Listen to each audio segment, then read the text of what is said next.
Florida now has its own fetal heartbeat bill to consider in the upcoming session. And like the Texas law, HB 167 gives private citizens enforcement power through civil action. After detection of a heartbeat, physicians conducting or those aiding or abetting an abortion could face court-ordered damages of at least $10,000 per procedure. No exceptions for rape or incest, only medical emergencies. Rep, you got a couple seconds? I wanted to ask you about the fetal heartbeat bill. At the right time, we will. Rep. Webster Barnaby Nothing for now? At the right time, we will.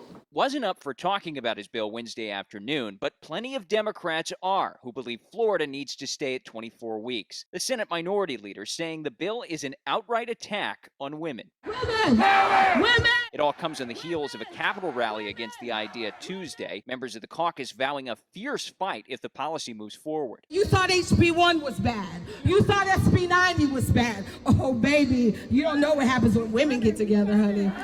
Y'all don't know what happens when we get together.